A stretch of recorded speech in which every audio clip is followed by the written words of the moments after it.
Good morning, नमस्कार and Jai Hind. मैं शशांक आपके लेकर आया हूं 16 जुलाई के the Hindu, down to earth और इंडियन स्पेस के करंट अफेयर्स। आज का सेशन बहुत इंपॉर्टेंट है। क्यों? क्योंकि आज हम लोग एक टॉपिक डिस्कस करने वाले हैं रिगार्डिंग द योजना मैगजीन। योजना में जो भी एक आर्टिकल आया है, I think it's about the 5G। वो हम लोग यहाँ पे डिस्कस करने वाले हैं। I welcome you all to our YouTube channel which is Swami Vivekananda institute. Let's get started.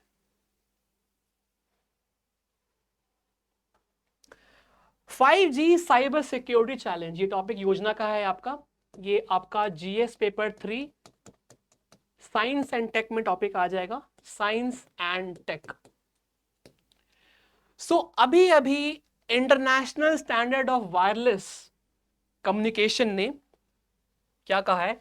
कहा है कि 5G और the 5th generation mobile network will be there. ठीक है, जो कि आप और हम यूज भी कर रहे हैं। ये एक तरह का नया जनरेशन ऑफ मोबाइल कम्युनिकेशन है which will emerge with in a few years, और ये आ भी चुका है। अभी कंप्लीटली नहीं आया है, लेकिन इंडिया में बहुत ही सारे स्टेट्स हैं जहां पे कि आ चुका है। जो 1G था which was the first generation, ठीक है, उसके बाद 2G आया, 3G, 4G and then 5G। So each of these generations increases the data speed. जितनी जनरेशन बढ़ेगी उतना स्पीड भी बढ़ेगा।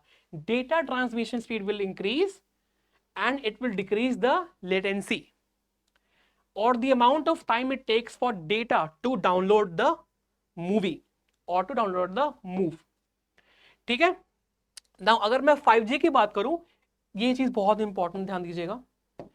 अगर बात करूं 5G की, 5G स्पीड इज 100 मेगाबाइट्स पर second with a potential maximum of 20 gigabytes पर सेकेंड। मतलब कि 20 Gbps की स्पीड 5G रखता है। ठीक है, 20 Gbps। ठीक है, now the advantages of internet of things technology and connected devices will be made accessible by the 5G। ठीक है, आगे देखते हैं। ये सब आर्टिकल्स जो योजना में आते हैं, ये बहुत ही इंपॉर्टेंट है as a part of answer writing. Okay, आगे देखते हैं।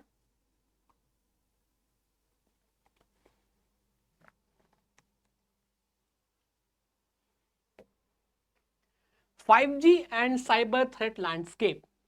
5G तो है, बट इसके रिलेटेड क्या क्या साइबर थ्रेट्स हैं वो देखते हैं एक बार। 5G may be viewed as an essential infrastructure given the potential contribution, also it can be a vulnerable point towards the security aspect। Security के साथ साथ हमें यहाँ पे डेवलपमेंट पे भी ध्यान देना पड़ेगा एंड वाइस वर्सा। मतलब कि 5G के लिए एक यहाँ पे सिक्योर डोमेन बनाना पड़ेगा। ठीक है, ये सब टर्म्स बहुत इंपॉर्टेंट है, आंसर राइटिंग के लिए ध्यान दीजिएगा। We have to create a secure domain, पहली चीज। दूसरी चीज ये कि data is a new gold. Data is new gold. ठीक है, इस डेटा को प्रोटेक्ट करने के लिए यहां पे जो डेटा प्रोटेक्शन लॉज हैं उनको भी अबाइड करना पड़ेगा। ठीक है, तभी जाके हम लोग कह सकते हैं कि हाँ, जो 5G है that is completely free of cyber threats. ठीक है, नाउ 5G कम्युनिकेशन की बात करूं, it's a prime target for assaults like sabotage, मतलब कि साइबर थ्रेट्स। ठीक है, जो भी एक्सेस पॉइंट्स हैं 5G के, ठीक है, जितने भी नेटवर्क एजेस हैं which are the places where local network और devices are connected to the internet, इन चीजों को भी यहां पे सिक्योर करने की बात की जा रही है। ठीक है, this is all about the 5G and the cyber threat landscape. I hope it's clear. आगे देखते हैं। नेक्स्ट टॉपिक है हमारा द हिंदू का GS paper 2 international relations and polity. देखते हैं, India and United Arab Emirates set to use rupee dirham for trade. बहुत बहुत बहुत important news. Internationalisation, internationalisation of rupee, ये टॉपिक यहां पे आ गया है, ये आपका GS3 में भी आ जाएगा। सो देखिए GS2 से GS3 कैसा टॉपिक निकल के आ रहा है, ठीक है। सो मैंने ये टर्म बहुत बार यूज की है। What is internationalisation of rupees? It is nothing but usages of Indian currency outside the geographical area, ठीक है। नाउ यहां पे हम देख सकते हैं कि यहां पे रुपी और दिरहम का जो यहां पे ट्रेड है उसको इंक्रीज करने की बात की जा रही है। सो आइए देखते हैं टॉपिक क्या क्या है हमारे पास आज। Now India has moved a step closer to increase the circulation of Indian rupee in the Gulf region, ठीक है। जितने भी मिडिल ईस्ट के कंट्रीज हैं, मिडिल ईस्ट, वहां पे इनका सर्कुलेशन करने की बात की जा रही है। By signing the memorandum of understanding between reserve bank of India RBI and central bank of united Arab emirates UAE, ठीक है। So RBI and UAE has signed a memorandum of understanding to use the Indian currency as a medium of trade. Most important, the first agreement between RBI and UAE will establish a network, a framework to what? To provide and to promote a use of local currencies, Indian rupee and dirham for cross border transaction. Most important चीज। और अगर इसी के साथ साथ UPI का access आ जाए, जो कि ऑलमोस्ट इसके लिए बात चल ही रही है, यूनिफाइड पेमेंट इंटरफेस अगर यहां पे ऑप्शन आ गया ना, सो ट्रस्ट मी यहां पे इंडिया के लिए बहुत बड़ा ये बूम रहेगा, बहुत बड़ा ये अचीवमेंट रहेगा। क्यों? क्योंकि ट्रांस बॉर्डर करेंसी में हम लोग आगे जा रहे हैं और हम लोग देख रहे हैं कि day after day Indian rupee जो है वो स्ट्रॉन्ग हो रही है, ठीक है। जो इंडियन रुपी है वो स्ट्रॉन्ग हो रही है और by this concept, by the internationalisation of rupees, Indian rupee will grow, ठीक है। क्लियर? आगे देखते हैं, टेक अ स्क्रीनशॉट।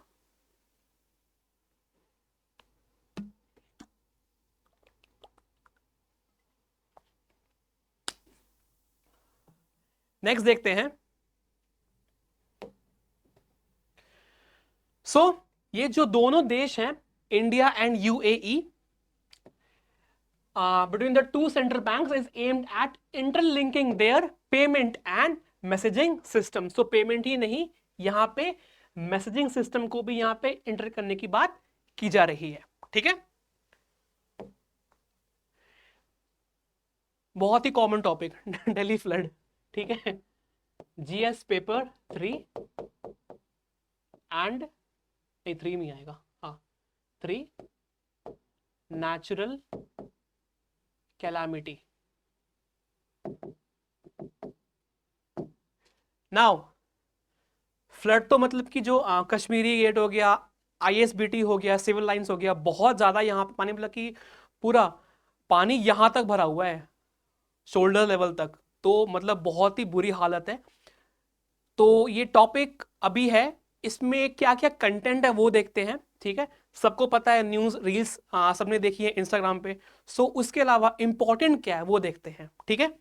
सो ये एक पिक्चर है फ्लड की, आप देख सकते हैं, जो कि रेड फोर्ट के एरिया की है। नाउ यमुना नदी का जो पानी है वो अलर्ट लेवल से ऊपर है, पहली चीज। 208.66 मीटर्स, जो कि अभी तक का हाईएस्ट बताया जा रहा है सिंस 1978। सो अभी तक का ये हाईएस्ट लेवल है, ठीक है। ये ऐसा क्यों हो रहा है, बात आती है कि ऐसा क्यों हो रहा है। ये जो सिनेरियो है, ये कैसे बना, इसके पीछे की वजह क्या है। सो अगर मैं रूट कॉज पे जाऊं, lack of drainage system, development चाहे आप कितनी भी कर लें, फायदा नहीं है अगर उसमें एक तरह से एनवायरमेंट का ध्यान नहीं दिया गया है। तो क्या होता कि अगर दिल्ली गवर्नमेंट या फिर दिल्ली यहां पे ड्रेनेज सिस्टम को अच्छे से ध्यान में देती, और इसी के साथ साथ हार्वेस्टिंग, एक टर्म है, बहुत ही कॉमन सी टर्म है, सबको पता है रेन वाटर हार्वेस्टिंग के बारे में, कि to protect, I am sorry, to store the rain water inside the tub. ठीक है, बहुत बड़े बड़े जो घर होते हैं वहां पे क्या होता है कि उनकी छत पर ये सिस्टम बना होता है कि जैसे ही रेन वाटर आएगा वो एक पानी में जाके फिर एक पाइप के द्वारा एक बड़े से जो टैंक है उसमें रिफिल हो जाएगा। सो अगर ड्रेनेज सिस्टम और रेन वाटर हार्वेस्टिंग यहां पे होती, सो ये सिचुएशन दिल्ली में कभी नहीं होती, मेरे हिसाब से, जो मेरा पॉइंट ऑफ व्यू है। ठीक है, आपका अपना हो सकता है। अनप्लैन्ड अर्बन ग्रोथ, ये भी पॉइंट है एक, कि यहां पे आ जाएगा टर्म कॉन्क्रिटाइजेशन। कॉन्क्रिटाइजेशन, ठीक है, मतलब कि बिल्डिंगें तो बन रही हैं लेकिन डिफॉरेस्टेशन के साथ। सो होगा क्या, होगा यही कि पानी को निकलने का रास्ता चाहिए होता है जो कि नहीं मिल पा रहा है। ट्रीज, प्लांट्स, सॉइल क्या करते हैं, they absorb the water and they recharge the ground water. अगर वो सॉइल ही नहीं रहेगा, अगर उस पर अंबुजा सीमेंट आ जाएगी, सो क्या होगा, होगा ये कि ग्राउंड वाटर यहां पे इंपैक्ट करेगा। ठीक है, और यहां पे फ्लड की जो सिचुएशन है वो बन जाएगी। ठीक है, construction of dams, hydro power projects, irrigation projects etcetera, मतलब कि जो डैम का कंस्ट्रक्शन है वो भी यहां पे कहीं ना कहीं as a part of flood देखा जा रहा है। क्यों, क्योंकि अगर डैम का पानी एक लेवल से ऊपर आएगा, सो डैम के पानी को छोड़ना पड़ेगा, नहीं तो क्या होगा कि जो बांध है वो टूट सकता है। सो अगर एक ही साथ उसको पानी को छोड़ा जाएगा, सो क्या होगा, यहां पे again there will be a possibility and chances of flood. Clear? So these are some of the points which you should know कि फ्लड क्यों हो रहा है। ठीक है, इंस्टाग्राम पे रील्स तो हम सबने देखी है, लेकिन जो मेन पॉइंट्स हैं वो यहां पे दिए गए हैं। So please focus. आगे देखते हैं।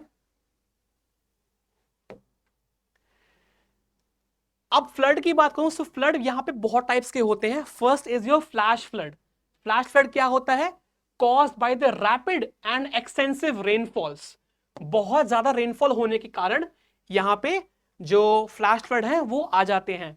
Next is your river flood. ये कैसे होते हैं, ये तब होता है जब कंसिस्टेंट रेन हो, एक साथ यहां पे बहुत भारी मात्रा में बारिश हो, और या तो यहां पे स्नो मेल्ट हो। मोस्ट इंपॉर्टेंट पॉइंट, लोग सोचते हैं कि सिर्फ जो रिवर फ्लड है वो बारिश के कारण ही होता है, ऐसा नहीं है। यहां पे मेल्टिंग ऑफ स्नो भी एक यहां पे टॉपिक है जो कि आ जाता है to a river to exceed the capacity. Next is the coastal flood, जो कोस्टल रीजन्स में होता है।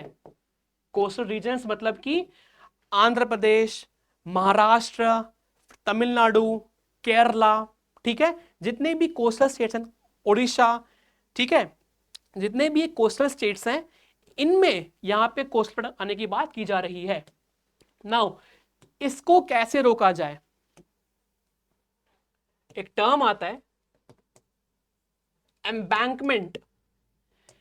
इसका क्या मतलब है कि जैसे कि मान लेते हैं कि ये रिवर है, ठीक है, रिवर है, इसके आसपास, जैसे कि ये रिवर है, ठीक है, इसके आसपास अगर हम लोग एक ऐसा घेरा यहां पे कर दें, एक यहां पे एलिवेटेड अगर यहां पे कुछ लगा दें, ठीक है, सो होगा क्या कि फ्लड का पानी यहां बाहर को नहीं आएगा। ठीक है, सो आपने देखा होगा कि बीचेस पे वहां पे क्या होता है, स्टोन्स रखे रहते हैं, स्टोन बड़े बड़े, वो शो पीस नहीं है, ठीक है, वो यहां पे इसका रीजन है। क्यों, क्योंकि जो स्टोन्स हैं बड़े बड़े वो फ्लड के पानी को रोकते हैं, ठीक है। सो वो शो के लिए नहीं है, there is a purpose behind everything, ठीक है। So these are your three types of flood. First is your flash flood, second is your river flood, and third is your coastal flood. Clear? आगे देखते हैं। और अगर मैं coastal flood की बात करूं, सो ये कैसे कॉज होते हैं? By storms, by cyclonic activities with the tropical cyclones and tsunamis, ठीक है। और ये क्या होते हैं? ट्रॉपिकल साइक्लोन्स वो होते हैं जो कि आपके ट्रॉपिक्स में होते हैं, मतलब कि between Tropic of Cancer and Tropic of Capricorn, ठीक है। आगे देखते हैं। Next is India and France. So यहां पे इंडिया और फ्रांस के जो डिफेंस टाइज हैं उनके बारे में बात की जा रही है। Let's understand what is it all about. First, road map for joint initiative for the Indo Pacific region. जो इंडो पैसिफिक का रीजन है उसको यहां पे सिक्योर करने की बात की जा रही है। पहली चीज, बाय बोथ द नेशंस, ठीक है। एक यहां पे टर्म होती है which is called as horizon 2047, मतलब कि 25th anniversary of the India France strategic partnership towards a century of India France relations lays a roadmap for bilateral relations till 2047, ठीक है। नाउ अगर मैं मेमोरेंडम ऑफ अंडरस्टैंडिंग की बात करूं, so between Mazagon Dock Limited which is in France and Naval Group for construction of 3 additional submarines, यहां पे 3 submarines की बात की जा रही है। P75 ये क्या है? P75 एक टर्म है जो कि यूज होती है for nuclear submarines, nuclear submarines. और ये सबमरीन्स फ्रांस और इंडिया एक साथ यहां पे बनाएंगे, ठीक है। दूसरी चीज, तीसरी चीज क्या है कि यहां पे मालूम होना चाहिए जो इंडिया है और फ्रांस है, ठीक है। अभी अभी रिसेंटली न्यूज में भी था राफेल। सो राफेल जो फाइटर क्राफ्ट है या रफायल, जो भी बोलो इसको, राफेल या फिर रफायल, रफायल क्या है? ये डसॉल्ट एविएशन, डसॉल्ट एविएशन, जैसे कि इंडिया में होता है ना हिंदुस्तान एरोनॉटिक्स लिमिटेड HAL, वैसे ही फ्रांस में है डसॉल्ट एविएशन। सो डसॉल्ट एविएशन ने राफेल को बनाया है और इंडिया को दिया है। सो कहीं ना कहीं हम देख रहे हैं कि इंडिया और फ्रांस का जो एक टाई है, जो हमारा एक पायस बॉन्ड है, जो हमारा एक स्ट्रेटेजिक रिलेशनशिप है फ्रांस के साथ, वो डिफेंस में बहुत ज्यादा आगे है।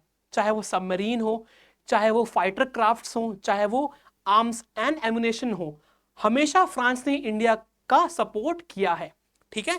And France has always has stood with India towards anything, ठीक है। सो आई होप आपको आज की वीडियो अच्छी लगी होगी। अगर अच्छी लगी है, give a like and share with your friends, and till then we meet, keep on revising, keep on studying, take care and Jai Hind.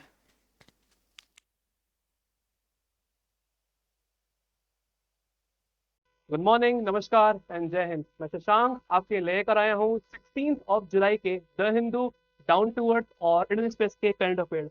सो आज के टॉपिक्स बहुत इंपॉर्टेंट होने वाले हैं बिकॉज आज मैं योजना मैगजीन भी कवर करने वाला हूँ। So let's get started. I welcome you all to our YouTube channel which is Swami Vivekananda institute. So let's get started. हमारा आज का जो फर्स्ट टॉपिक निकल के आता है स्टूडेंट्स, वो आता है regarding your Chandrayaan 3 lunar mission of India, ठीक है। ये आपका आ जाएगा GS पेपर 3 में।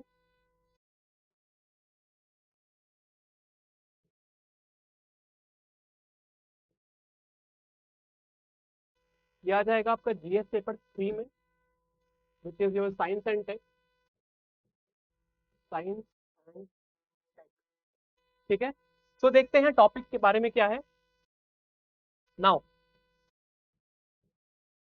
जो चंद्रयान 3 का जो मिशन है, ये एक तरह का बहुत ही ज्यादा प्रोफाउंड इम्पैक्ट डालेगा upon the life of human beings. क्यों? क्योंकि पहली चीज, जो ये ल्यूनर मिशन है ना स्टूडेंट, ये मून के, जो मून है उसके ये साउथ पोल को रीड करने वाला है, साउथ पोल, और इसको कहते हैं लूनर एक्सप्लोरेशन। क्लियर? मून का जो साउथ हिस्सा है, जो सदर्न पार्ट है, वहां पे अभी तक चाइना ही जा सका है, और इंडिया का ये सेकेंड अटेम्प्ट है। Best of luck to us कि हमारा ये जो मिशन है चंद्रयान 3 ये सक्सेसफुल रहे। सो हम लोग ये जानते हैं कि जो मून का जो सदर्न हिस्सा है वहां पे बहुत सारे मिस्ट्रीज छुपे हुए हैं, जैसे कि about the beginning of earth, about the availability of water, about the organisms. वहां पे बहुत सारी चीजें हैं जो कि आज भी ह्यूमन की रीच से बाहर है। सो उनको स्टडी करना एक बहुत बड़ा ह्यूमन सिविलाइजेशन के ऊपर इम्पैक्ट डालेगा ही डालेगा। सो फर्स्ट पॉइंट की सदर्न पोल को ये रीड करने वाला है। एक और चीज, जो मून का सदर्न हिस्सा है वहां पे डार्कनेस है। क्यों है? क्योंकि वहां पे सनलाइट बिल्कुल नहीं जाती है, देयर इज नो सनलाइट। ठीक है, सो एक तरह से वहां पे कम्युनिकेट कर पाना, वहां पे रोवर्स को लैंड करा पाना एक अपने में एक चैलेंज है, जो कि इंडिया इस चीज को लिया है, और हम लोग डेफिनेटली चंद्रयान 3 में इस बार अपनी महारती हासिल करके ही रहेंगे, and we will be successful in this our exploration. ठीक है, now speaking about the success about the Chandrayaan 3 mission, हम जानते हैं कि जो अर्थ पे जो पानी है, ठीक है, ये कहाँ से आया?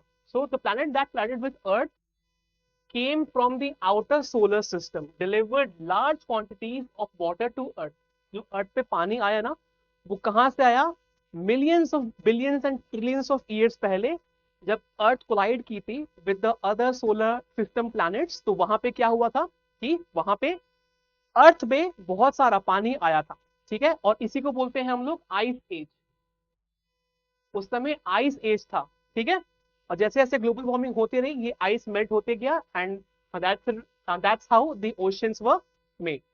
ठीक है, impact on tectonic plates important point है। तो जो मून का जो ग्रेविटेशनल पुल है, वो कहीं ना कहीं इम्पैक्ट करता है अर्थ के टेक्टोनिक प्लेट्स को।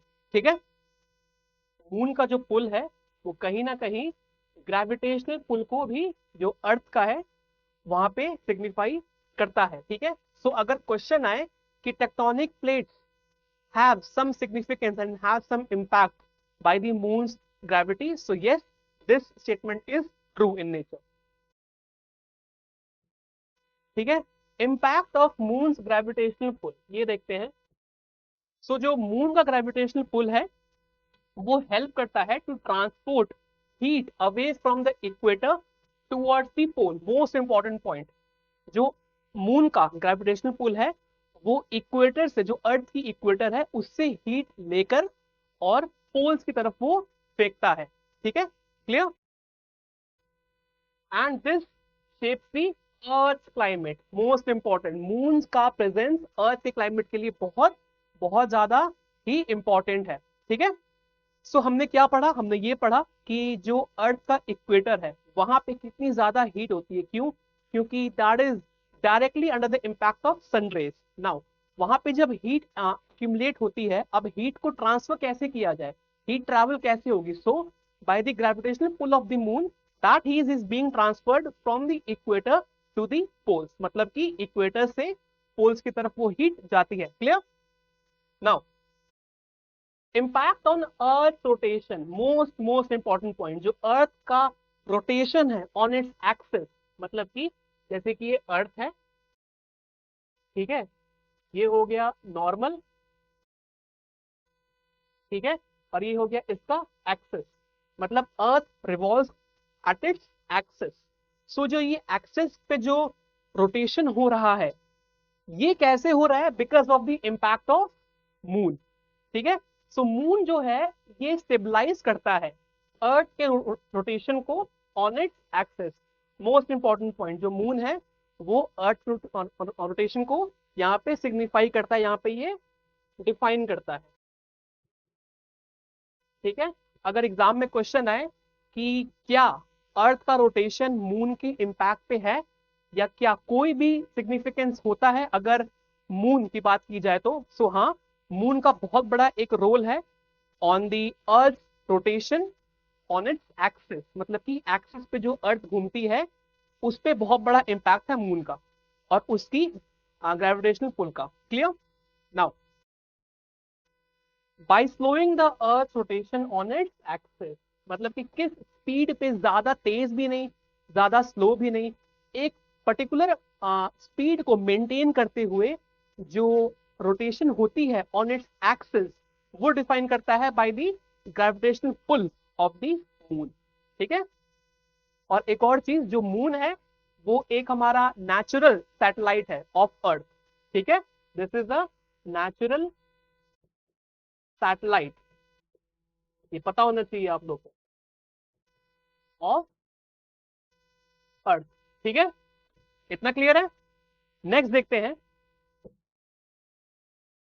नेक्स्ट अबाउट दिस मिशन, ये मिशन है क्या, इस मिशन में जो एक्सप्लोरेशन हो रहा है इसमें कौन कौन से डिफरेंट सेट्स ऑफ कंपोनेंट्स हैं और वो कंपोनेंट्स का यूज क्या है, आइए देखते हैं।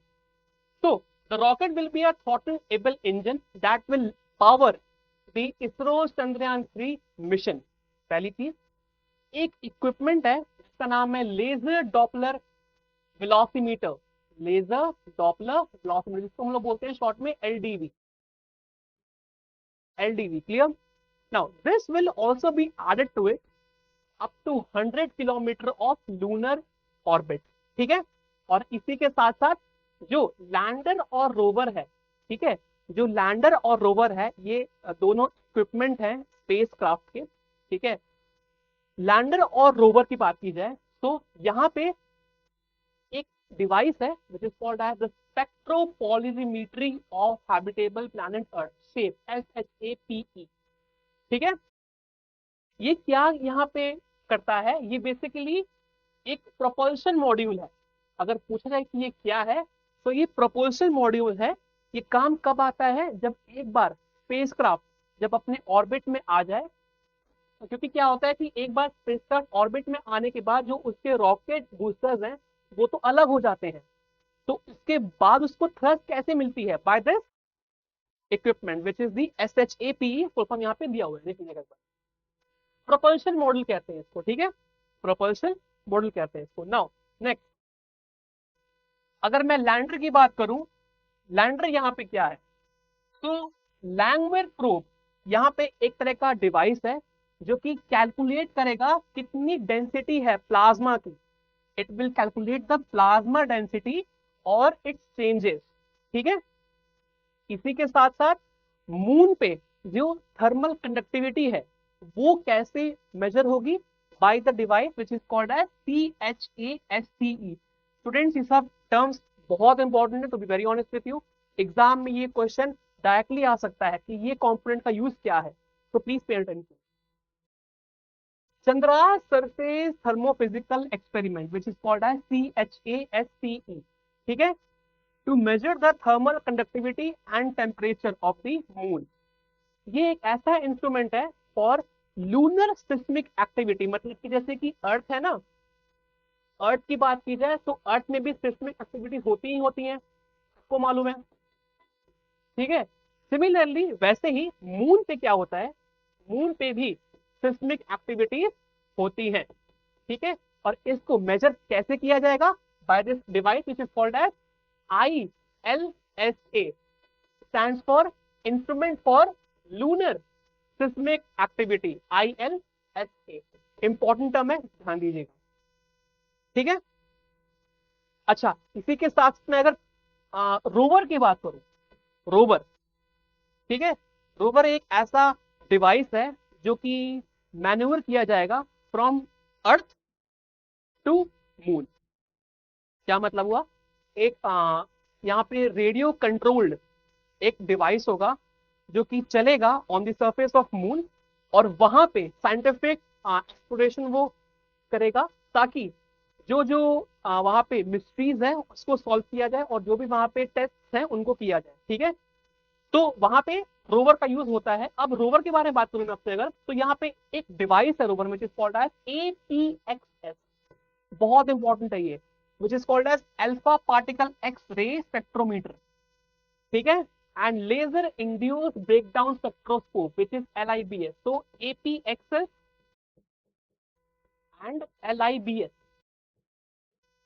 ये दोनों चीजें क्या है, ये दोनों चीजें रोवर में इंस्टॉल्ड है। For what?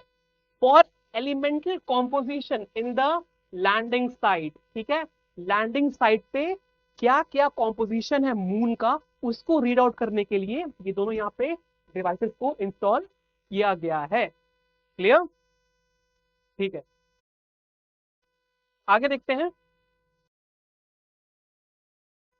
नेक्स्ट देखते हैं हम लोग। नेक्स्ट है मून का जो प्रेजेंस है ना, moon presence help to stabilise earth axial tilt and its climate. ठीक है, जो मून है उसका प्रेजेंस एक तरह से जो एक्सियल टिल्ट है उसमें बहुत बड़ा प्रेजेंस लाता है, and this stabilises the development off season. ठीक है, हम जानते हैं कि जो अर्थ का एक्सिस है उस पे अर्थ रोटेट करती है, and by this there is a change in season. ठीक है, which have had a significant impact on the distribution of water and the evolution of life on earth। मैं अगर अर्थ के इम्पैक्ट की बात करूं, तो यहाँ पे जो मून का प्रेजेंस है ये स्टेबलाइज करता है अर्थ के क्लाइमेट को भी, एज वी नो, और इसी के साथ साथ it transport heat and help to regulate the earth rotation. ठीक है, on its axis. Clear? Tides की बात करूं, वेव्स की बात करूं, जो कि ओशियंस और सीज में आते हैं, सो कहीं ना कहीं इम्पैक्ट ऑफ टाइड्स आर को रिलेटेड टू द मून। ठीक है, सो दे आर को रिलेटेड टू द मून। ठीक है, तो मून का यहाँ पे जो प्रेजेंस है वो टाइड्स को और वेव्स को बहुत ज्यादा यहाँ पे मैनिपुलेट करता है। ठीक है, so these are some of the points which you should know. ठीक है, बिकॉज ये सारे पॉइंट्स बहुत इंपॉर्टेंट है। आगे देखते हैं, टेक अ स्क्रीनशॉट।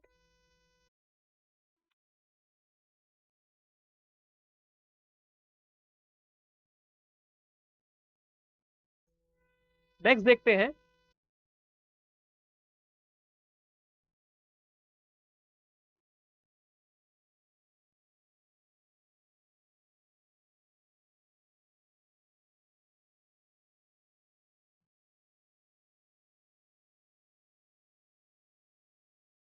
ठीक है, तो नेक्स्ट टॉपिक है हमारा सैंड डस्ट।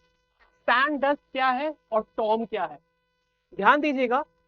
सैंड डस्ट एक तरह का यहाँ पे नेचुरल डिजास्टर कह सकते हैं। यहाँ पे ये आपका आ जाएगा GS पेपर 3 में, which is called science and take.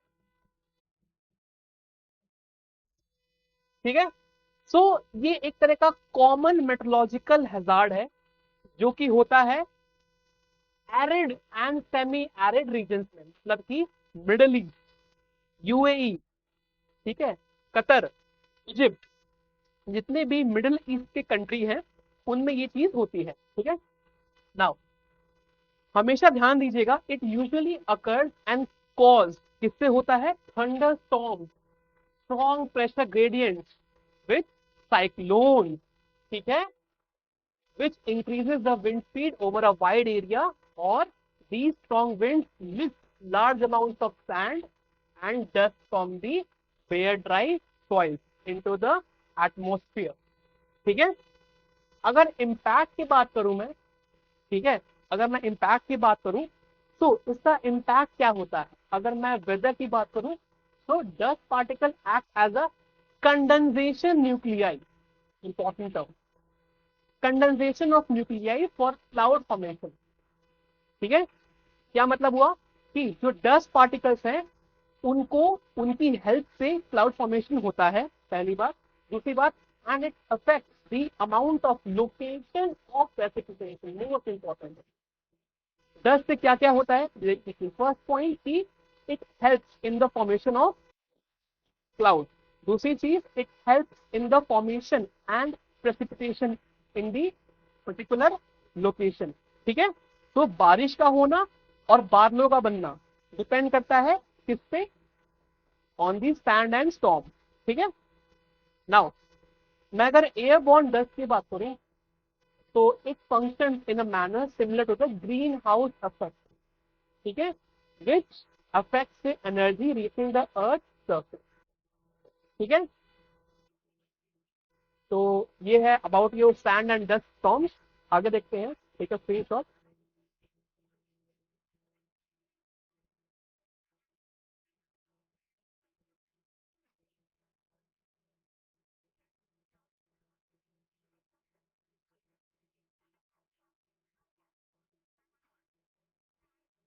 Take a screenshot. Next देखते हैं.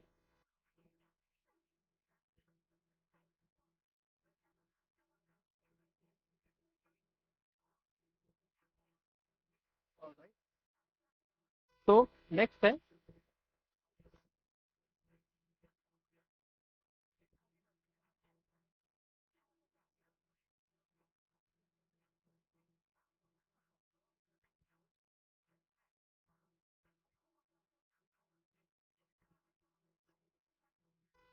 Surface dust. देखिए मैं अगर सरफेस वाटर की बात करूं,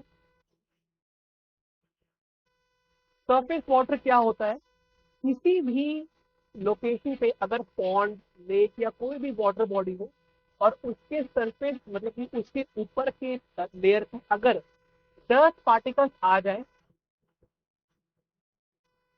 अगर डस्ट पार्टिकल्स आ जाए तो क्या होगा, ये डस्ट पार्टिकल्स है it will act as a maritime ecosystem and it will act as a source of micronutrients for the organisms which are present in the marine ecosystem. क्या मतलब हुआ, मतलब ये हुआ कि जो भी फिशेज हैं, ठीक है, जो भी यहाँ पे कोरल्स हैं, ठीक है, जो भी यहाँ पे रीफ्स हैं, कोरल रीफ्स हैं, जो भी यहाँ पे फाइटोप्लैंक्टन हैं, ठीक है, इन सबको एक तरह से it will act as a nutrient. ठीक है. और इसी के साथ साथ अगर मैं एग्जांपल दूं आप लोगों को तो सहारन डस्ट कहाँ होता है, अफ्रीकन कॉन्टिनेंट में. African continent. अगर मैं इसकी बात करूं तो सहारन डस्ट की बात करूं तो वो act as a fertiliser, as a fertilisation to the Amazon forest. जो अमेजन फॉरेस्ट है उसके लिए बहुत बड़ा ये एक सोर्स है. क्यों, क्योंकि यहाँ पे जो सैंड डस्ट है वो बहुत ज्यादा होते हैं और ये सैंड डस्ट यहाँ पे by the virtue of wind it gets directed towards the Amazon forest. और यहाँ पे जो भी लेक्स हैं, जो भी यहाँ पे वाटर बॉडीज प्रेजेंट हैं, इनमें ये जाके एक तरह से सोर्स ऑफ माइक्रोन्यूट्रिएंट्स काम करते हैं. ठीक है. Clear now. लेकिन अगर मैं बात करूं इसके नेगेटिव इम्पैक्ट, पॉजिटिव है तो कुछ यहाँ पे नेगेटिव चीजें भी हैं. देखते हैं वो क्या है. तो many negative impacts are also there. पहला क्या है, on agriculture and on food security. पहली चीज, ठीक है, क्रॉप्स हो गए आपके, जितने भी क्रॉप्स हो गए ना, अगर उन पे डस्ट पार्टिकल्स लग जाते हैं तो it impact the overall productivity of a crop. कैसे, बिकॉज क्रॉप्स में दो चीजें होती हैं, xylem and phloem. Xylem and phloem, these are your tissues. ये प्लांट टिश्यूज होते हैं and they are responsible for the transportation of food and water to the whole plant. ठीक है. नाउ अगर क्या हो, अगर जो भी यहाँ पे डस्ट पार्टिकल्स हैं वो जाइलम और फ्लोएम को आके ब्लॉक कर दें तो क्या होगा, this will impact in the transportation of food and water. पहली चीज. दूसरी चीज, यहाँ पे जो फोटोसिंथेसिस है, the process by which the plant makes its own food by the usages of sunlight. So यहाँ पे क्या होगा, फोटोसिंथेसिस भी यहाँ पे इम्पैक्ट होगा. ठीक है. नाउ इससे क्या क्या हो सकता है, और it will reduce the crop yield, crop की जो यहाँ पे यील्ड है वो यहाँ पे कम हो सकती है, ठीक है। Causing loss of plant tissues, मैं बताया था जाइलम एंड फ्लोएम के बारे में, ठीक है। रिड्यूसिंग फोटोसिंथेटिक एक्टिविटी, ठीक है। इंक्रीजिंग द सॉइल इरोजन, जो सॉइल इरोजन है वो भी यहाँ पे इंक्रीज हो जाएगा। तो I have explained you about photosynthesis, about plant tissues which are called as xylem and phloem, ठीक है। इतना क्लियर है? आगे देखते हैं, take a screenshot quickly.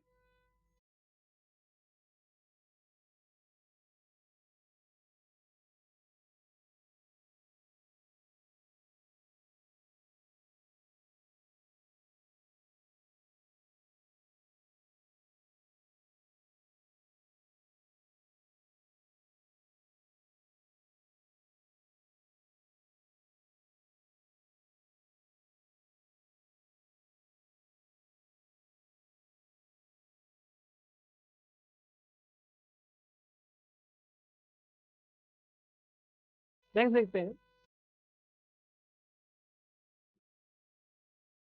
About Namda art. Namda art क्या होता है देखते हैं। ये आर्ट बेसिकली ये आपका जीएस पेपर 1 में आ जाएगा, ancient India,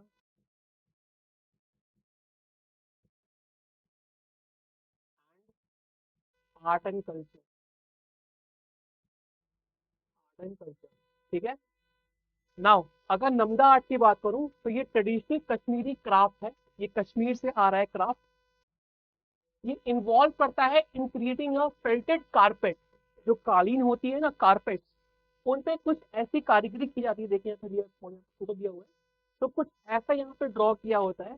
and all these are handmade, ठीक है, मशीन से कुछ नहीं बनता यहाँ पे, these all are your handmade, ठीक है। नाउ अगर मैं इसकी ओरिजिनेशन की बात करूं तो it is the 16th century and was introduced by a Sufi saint known as this person, ठीक है। Now, Namda rugs provide a warmth and are used as a floor covering and home decor, ठीक है।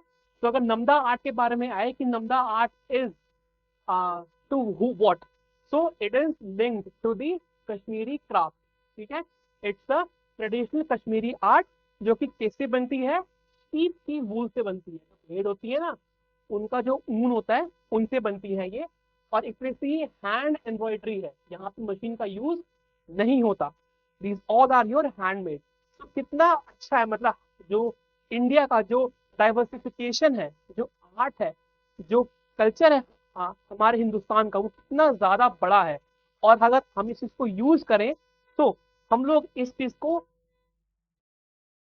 Vocal for local, vocal for local में भी include कर सकते हैं। क्या मतलब हुआ कि हम लोग ये जो आर्ट है हम इसको आउटसाइड द इंडिया भी इसको इंट्रोड्यूस कर सकते हैं, and eventually it will act as a boom for India's manufacturing sector and soft power, ठीक है, क्लियर। आगे देखते हैं, टेक अ स्क्रीनशॉट।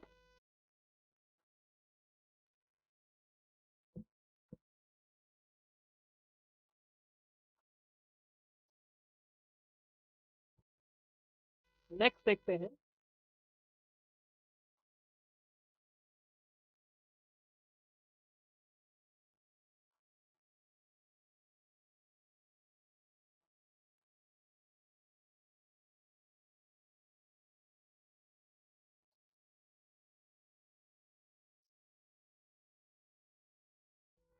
नेक्स्ट है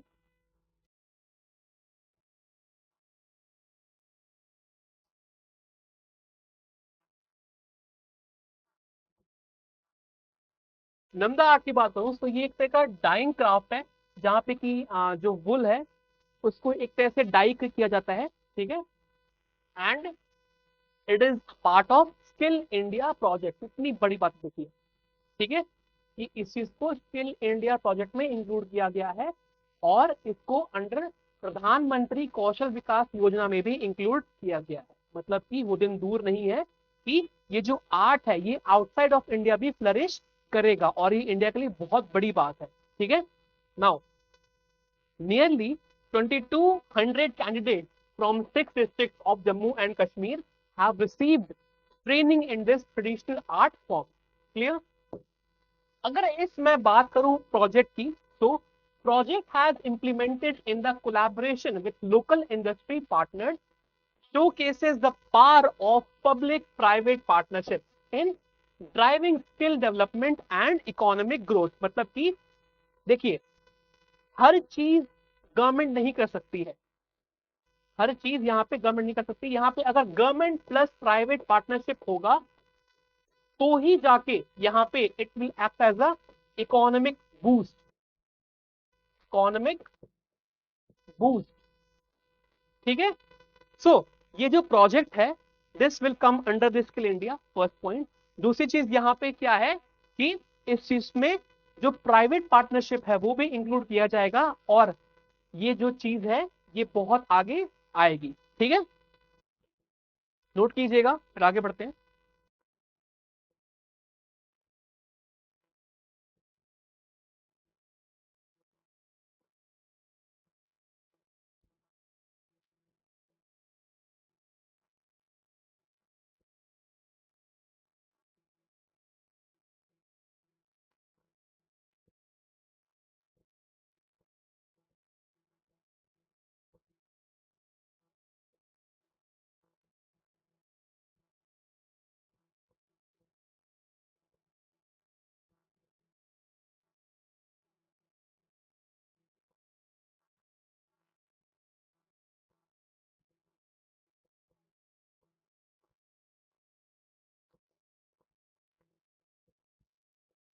देख सकते हैं,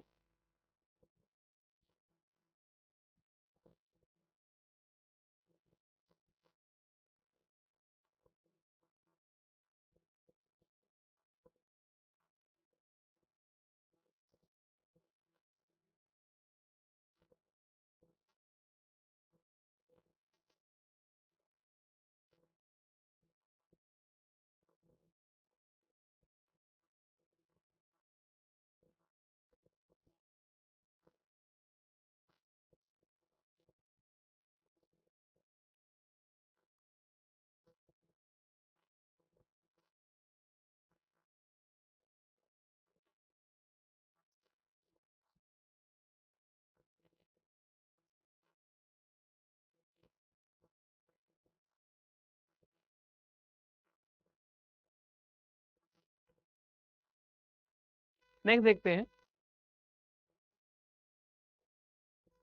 नेक्स्ट इज अबाउट सुश्रुता जयंती।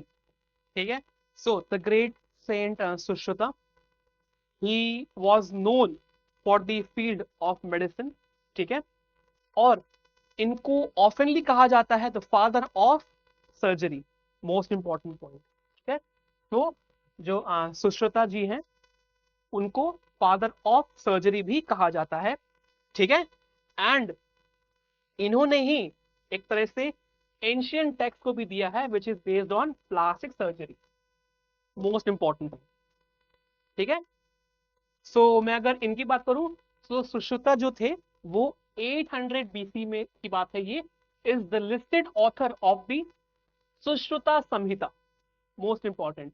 ये एक ट्रिटाइज है जो कि कंसिडर करती है to be the one of the most important and crucial surviving ancient treatise on medicine and is considered a foundational text of Ayurveda. So अगर कोई पूछे कि what is the foundation of Ayurveda, so it is nothing but the author of Sushruta Samhita, the great Sushruta. ठीक है, आगे देखते हैं।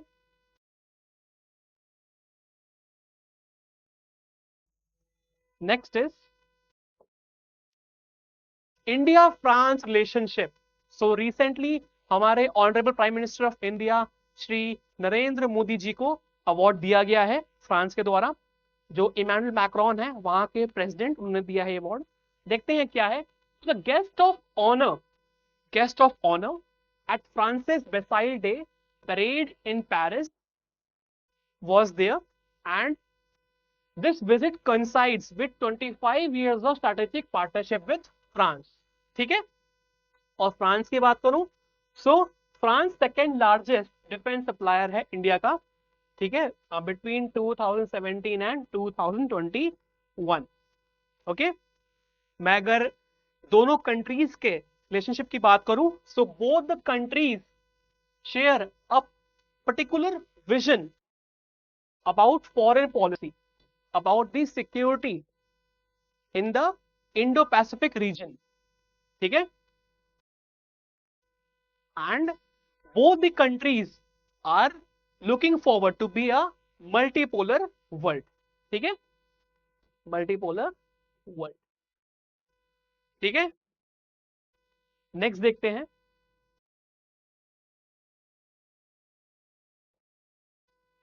Next is regarding the NARCL, which is national Asset reconstruction company limited. ये क्या company है देखते हैं.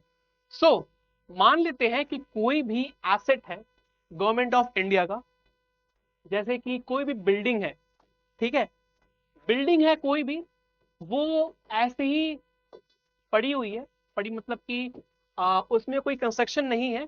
सो एक तरह से वहां पे वो कैपिटल को ग्रो नहीं कर रहा है. क्या मतलब कि वो it is not giving any of the part in the economic growth. So होगा क्या कि जो NARCL है, which is the National Asset Reconstruction Limited company, क्या करती है ये कंपनी? ये करती है कोई भी एसेट को एक्वायर करती है और इसको ऐसा डेवलप करती है कि वो इकोनॉमी में हेल्प कर सके. ठीक है, तो NARCL जो है ये सेटअप किया गया है by the bank as a strategic investment to clean up the legacy stressed assets with an exposure of rupees 500 crore and above in the Indian bank system. ठीक है, पहली चीज, बैंक के पास पैसा कहां से आता है? बैंक के पास पैसा आता है लोगों को लोन देने पे, जो उस पे इंटरेस्ट अर्न करती है बैंक, वो बैंक की अर्निंग होती है. नाउ क्या हो कि अगर वो बैंक की अर्निंग ना आए, so it will act as a NPA, which is non performing asset. ये एक तरह का ऐसा एसेट होता है जो कि बैंक के बैलेंस शीट को खराब कर देता है, मतलब कि उसको डिफाइल कर देता है. क्यों? क्योंकि मान लेते हैं कि कोई बैंक है, उसने 100 रुपए किसी को दिए 10% के इंटरेस्ट रेट पे, जो कि बहुत ही रफ अमाउंट है. ठीक है, वो 100 रुपए अगर वापस नहीं आते हैं, सो क्या होगा कि वो जो 100 रुपए है ना, वो बैलेंस शीट में एज एन NPA दिखाई देगा. मतलब कि वो 100 रुपए बैंक के पास कम है, वो इकोनॉमी में नहीं जा रहा है, वो इकोनॉमिक सर्कुलेशन में ग्रोथ नहीं दे रहा है. ठीक है, so that will act as a non performing asset, और उसी चीज को रिकवर करने के लिए यहाँ पे NARCL आता है. क्लियर? नाउ पर्पस क्या है? The main purpose of the NARCL is to acquire bad loans from the banks and sell them to buyers who are looking for the non-performing assets, which is NPA. The organization itself will decide the price of these NPAs. ठीक है, मैं अगर इस NPA की मैं अगर इस NARCL की बात करूं, so it has been incorporated under the Companies Act and registered with the RBI as an asset reconstruction company under the securitization and reconstruction of financial assets and enforcement of security interest act. in short क्या मतलब हुआ? in short ये मतलब हुआ कि ये RBI के rules and regulation में इंक्लूडेड है. ठीक है, इतना आप लोग समझ लीजिए. ठीक है, क्लियर? तो this was all for today's current affairs. I hope कि आपको आज की वीडियो बहुत अच्छी लगी होगी. अगर अच्छी लगी है, so give a like, share with your friends and keep on revising, keep on studying. तब तक के लिए जय हिंद and take care.